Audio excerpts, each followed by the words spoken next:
வணக்கத்திற்குரிய வாக்காளர் பெருமக்களை, என் உயிரோடு கலந்திருக்கக்கூடிய தலைவர் கலைஞர் அவர்களின் உயிரினும் உயிரான அன்பு உடன்பிறப்புகளே, உங்கள் அனைவருக்கும் என்னுடைய அன்பான வணக்கம்.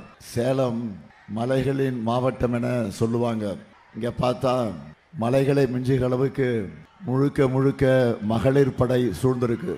மகளிர் ஒவ்வொருத்தரும் ஃபயராக இருக்கீங்க. சேலம்னு சொன்னால் அது ஸ்டீல் தான். அதே மாதிரி ஸ்டாலின் என்ற பெயருக்கு அர்த்தமும் ஸ்டீல் தான். ஸ்டீல் சிட்டிக்கு ஸ்டாலின் வந்திருக்கிறார்.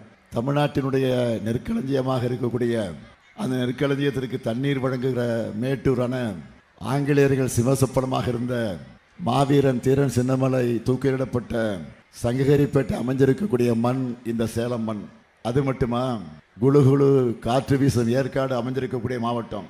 ஏற்காடு மாதிரியே சேலம் மக்களும் ரொம்ப கூறானவங்க. சேலத்தில் இன்னொரு முக்கியமான இடம் இருக்கு.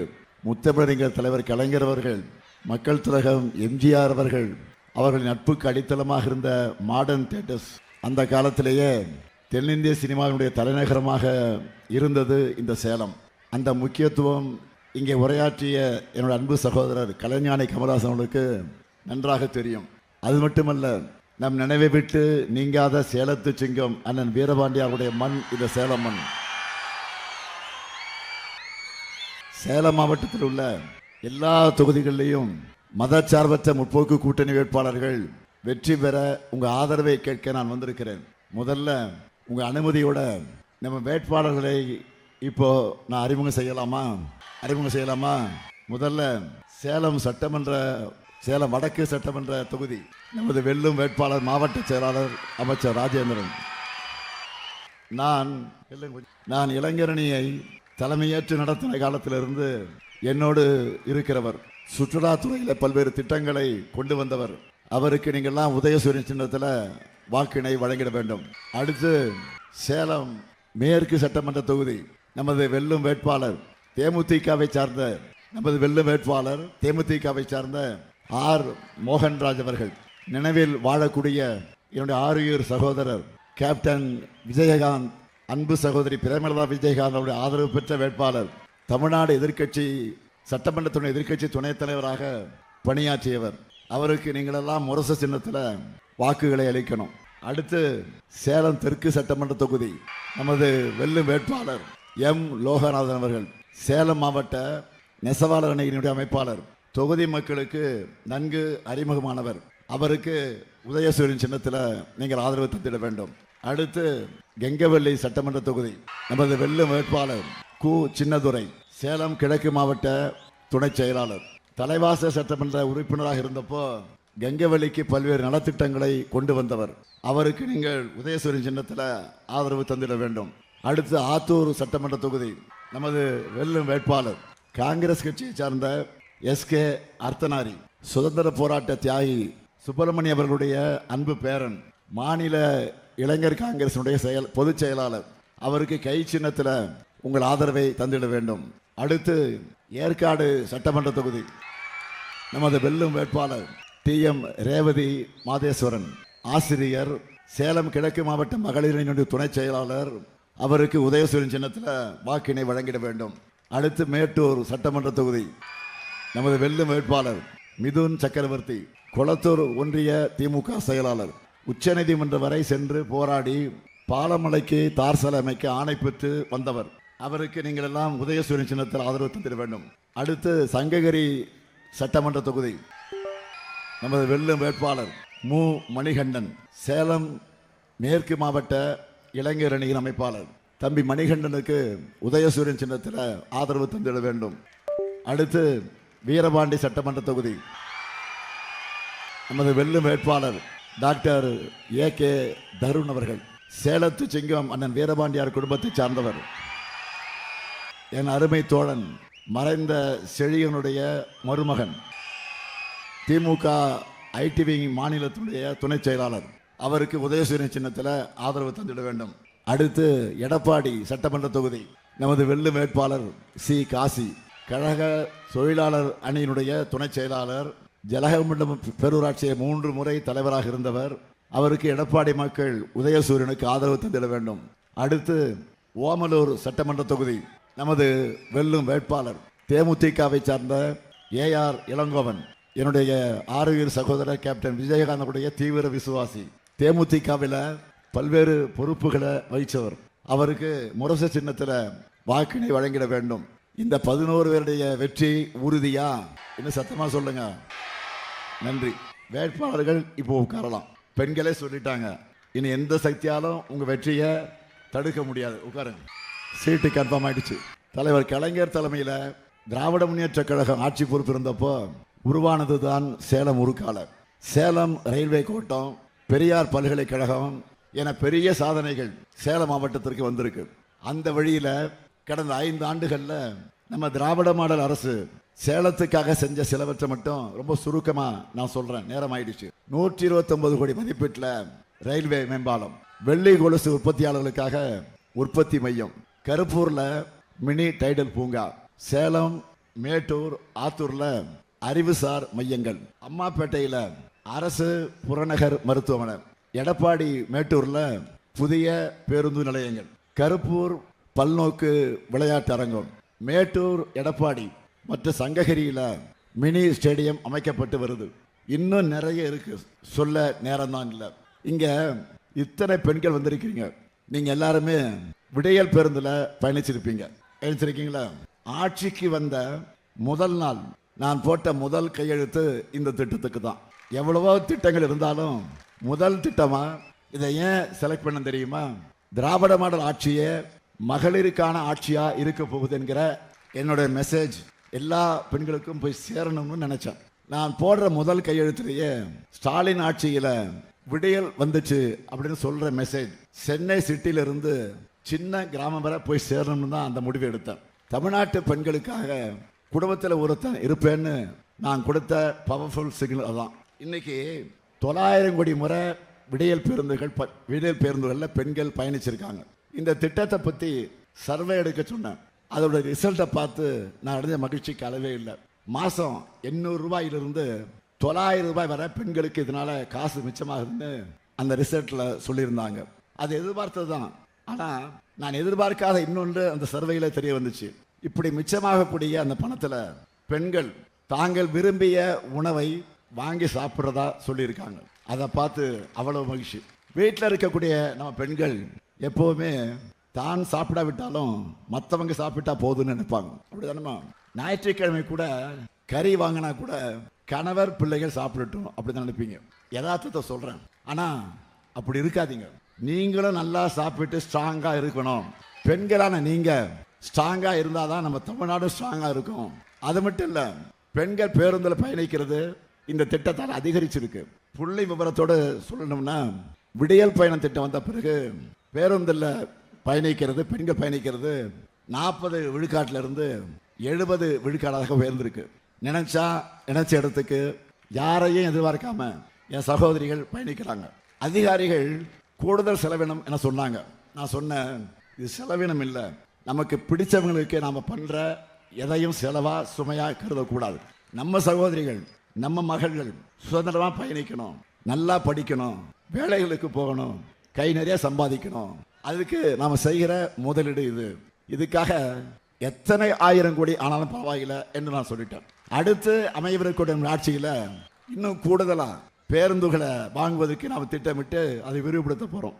அடுத்து முக்கியமான திட்டம் கலைஞர் மகளிர் உரிமை திட்டம். 2021 நாம பெற்ற மாபெரும் வெற்றிக்கு அடித்தளமா அமைஞ்சது இந்த திட்டம். ஆகவே இந்த திட்டத்தை பற்றி நான் அதிகம் உங்களுக்கு சொல்ல வேண்டிய அவசியம் இல்லை.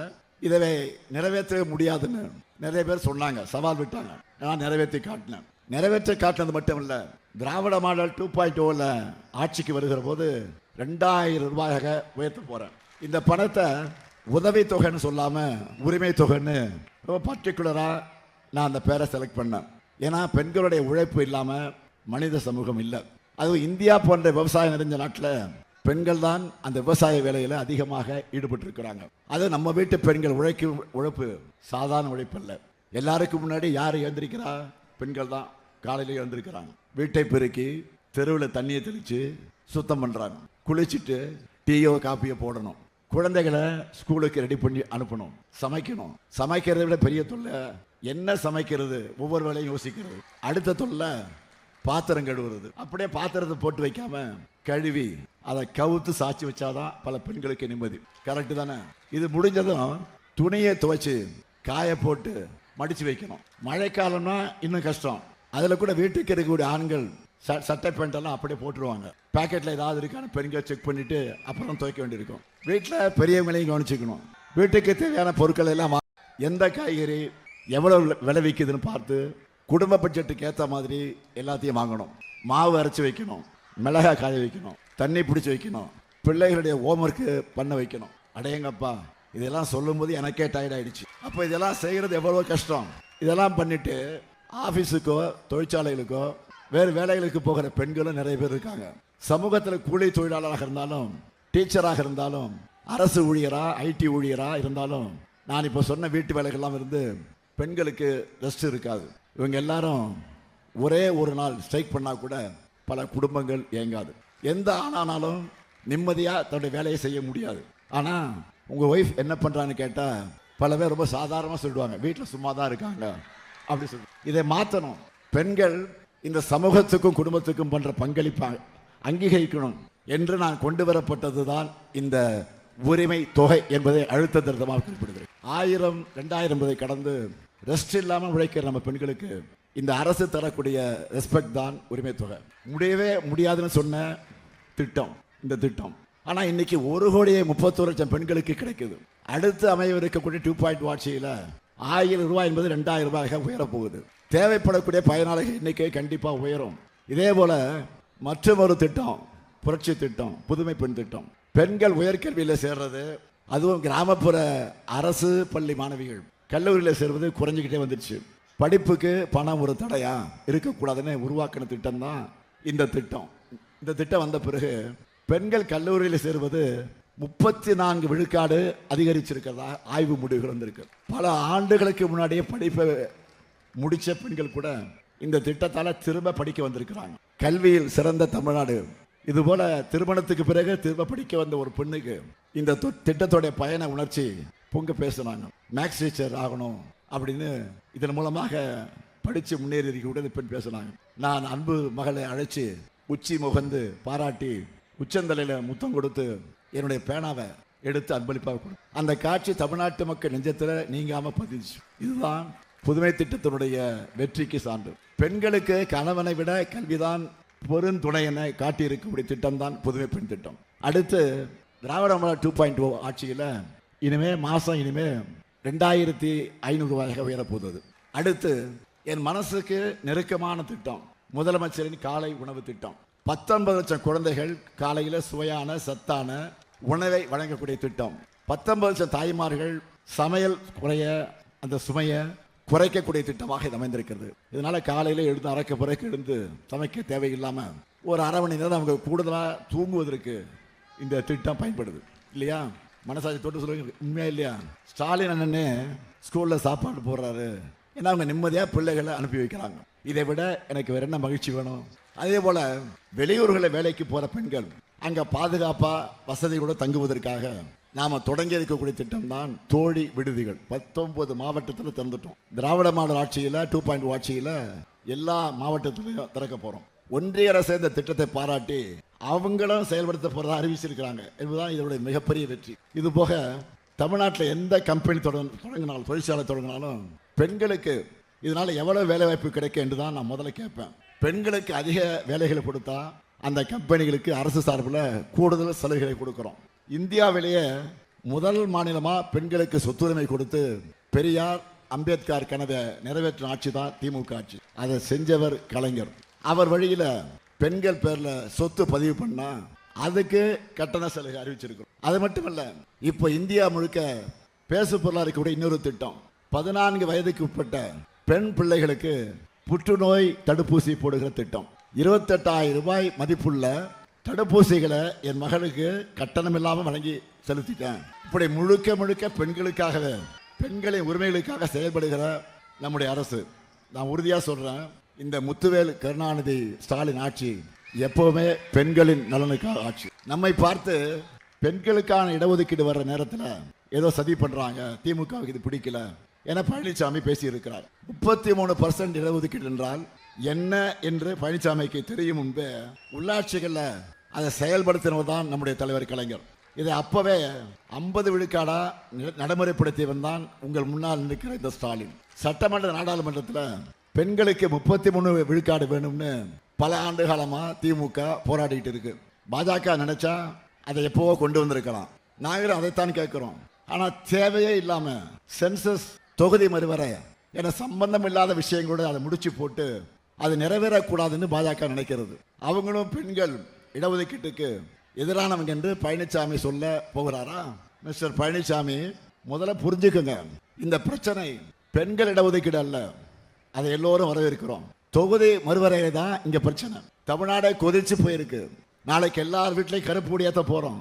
பெண்கள் நீங்கள்லாம் பாஜகவின் அலங்கோல சட்டத்துக்கு காலையில வீட்டு வாசல்ல கோலம் மூலமாக எதிர்ப்பு தெரிவிக்க போறீங்களா இல்லையா? இது அரசியல் வேறுபாடுகளுக்கு இடமே இல்லை. மொத்த தமிழ்நாட்டையும் ஆபத்து சூழ்ந்திருக்கு. எடப்பாடி அவர்களே, கடைசி வரை கோழையா அடிமையா இருந்தா தமிழ்நாட்டின் களங்கமாகத்தான் வரலாற்றில் நீங்க நினைவு கூறப்படுவீங்க. இது வரலாறு உங்களுக்கு கொடுத்திருக்க கடைசி வாய்ப்பு. ஒரே ஒரு முறையாவது பாஜகவை தைரியமாக எதிர்த்து பேசுங்க. உறுதியான எஃகு பெயர் பெற்ற ஊர் இந்த சேலம். இப்படிப்பட்ட பெருமைமிகு ஊர்ல பிறந்துட்டு ஏன் டெல்லிக்கு முதுகு வளைஞ்சிருக்கீங்க? வெக்கமா இல்லையா? பக்கத்தில் இருக்கக்கூடிய கேரளா, தெலுங்கானா, கர்நாடகா போன்ற மாநிலங்களுக்கு கூட அவங்க உரிமைகளுக்காக குரல் கொடுக்கிறாங்க. கட்சி வேறுபாடுகளை மறந்து ஒரே குரல்ல பேசுறாங்க. நீங்க தமிழ்னா இருந்துட்டு தமிழ்நாட்டுக்கு இப்படி துரோகம் செய்யலாமா? உங்க துரோகங்களுக்கு தண்டனை மே 4 அன்று கிடைக்கத்தான் போகுது. ஒட்டுமொத்த பெண்களின் ஆதரவோட திமுக மீண்டும் ஆட்சி அமைக்கத்தான் போகுது. அதுக்கான ஒத்திகை தான் நான் வெளியிட்டு இருக்கக்கூடிய தேர்தல் அறிக்கை. இந்த தேர்தலின் சூப்பர் ஸ்டார் இதுதான். இப்போ நம்ம சூப்பர் ஸ்டாரோட சூப்பர் ஹிட் அறிவிப்புகள் சொல்லவா? முதல்ல இல்லத்தரசி திட்டம். இந்த ஒரே அறிவிப்பிலேயே நம்முடைய எதிரிகள் எல்லாம் க்ளோஸ் ஆயிட்டாங்க.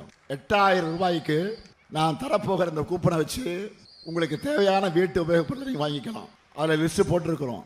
Washing machine, fridge, TV, grinder, mixie, microwave அவன், இண்டக்ஷன் ஸ்டவ். இதில் எதை வேண்டுமானாலும் இப்போவே பெண்கள் எல்லாம் டிஸ்கஸ் பண்ண ஆரம்பிச்சிட்டாங்க. இன்னொன்று சொல்கிறேன், நீங்கள் வீட்டுக்காரலாம் கேட்காதீங்க. கொஞ்சம் குழப்பி விட்டுருவாங்க, கன்ஃபியூஸ் பண்ணி விட்டுருவாங்க, ஏதாவது பிரச்சனை பண்ணிவிடுவாங்க. ஏதாவது பிரச்சனைனா நீங்கள் சொல்லுங்கள், அண்ணன்ட்ட சொல்கிறேன், என்கிட்ட சொல்கிறேன், நான் பார்த்துக்குறேன். இது முழுக்க முழுக்க உங்களுக்காக கொண்டு வந்திருக்கக்கூடிய திட்டம். நீங்கள் தான், பெண்கள் தான் டிசைட் பண்ணணும். பெண்களின் வீட்டு வேலையை சுமையை குறைக்கணும் என்பதற்காக நான் அறிவிச்சிருக்கக்கூடிய திட்டம். இப்போவே பெண்கள் எல்லாம் கணக்கு போட ஆரம்பிச்சிட்டீங்க. என்ன கணக்கு? பொங்கலுக்கு முன்னாடி சொல்லிட்டு 3000, பிப்ரவரியில் சொல்லாமலேயே 5000, ஆக மொத்தம் 8000. அடுத்த இல்லத்தரசி கூப்பன்ல ஸ்டாலின் அண்ணன் 8000 கொடுக்கிறாரு. ஆக மொத்தம் 8+8 உதயசூரனுக்கு தாங்கள் ஓட்டு என முடிவெடுத்துட்டாங்க. இது மட்டும் இல்ல, பெண்கள் வேலைக்கு செல்வதை எளிதாக்க 1000 குழந்தைகள் காப்பகங்களை உருவாக்க போறோம். மகளிர் சுய உதவி குழுக்கள், அதை பத்தி எல்லாம் இங்க எல்லாம் பேசுறாங்க. ஆக இப்படி மகளிருடைய திட்டங்கள் பெருமளவுக்கு இன்றைக்கு தேர்தல் அறிக்கையில் தெளிவாக எடுத்து சொல்லப்பட்டிருக்கிறது. இப்போ சொல்லுங்க, பெண்கள் எல்லாரும் நம்ம மதச்சார்பற்ற முற்போக்கு கூட்டணிக்கு தானே வாக்களிக்க போறீங்க? சத்தமா எடப்பாடி வரை கேட்கணும். கடந்த சட்டமன்ற தேர்தலில் சேலத்தில் நான் எதிர்பார்த்த வெற்றியை பெற முடியல. அதில் மறைக்க எதுவும் கிடையாது. அதுக்காக ஒன்றிய பாஜக அரசு போல திராவிட மாடல் அரசு சேலத்தை புறக்கணிக்கல, திட்டங்களை வாரி தந்தோம். அதனால 2024 நாடாளுமன்ற தேர்தலில் மிகப்பெரிய வெற்றியை சேலம் மக்களான நீங்க வழங்கினீங்க. அது 2026 தொடரணும். அதுக்கு இந்த மேடையில் இருக்கக்கூடிய 11 வேட்பாளர்களுக்கும் அவரவருக்குரிய சின்னத்தில் நீங்கள் வாக்களிக்கணும். தமிழ்நாடா டெல்லியா என்ற ஜனநாயக போர்ல தமிழ்நாடு அணிதான் வெல்லணும். தமிழ்நாட்டை காக்க கழகம்தான் மீண்டும் ஆட்சி அமைக்கணும். நாடு நலம் பெற, நல்லாட்சி தொடர்ந்திட ஆதரிப்பீர் மதச்சார்பற்ற முற்போக்கு கூட்டணி வேட்பாளர்களை. தமிழ்நாடு போராடும், தமிழ்நாடு வெல்லும். வெல்வோம் ஒன்றாக. நன்றி, வணக்கம்.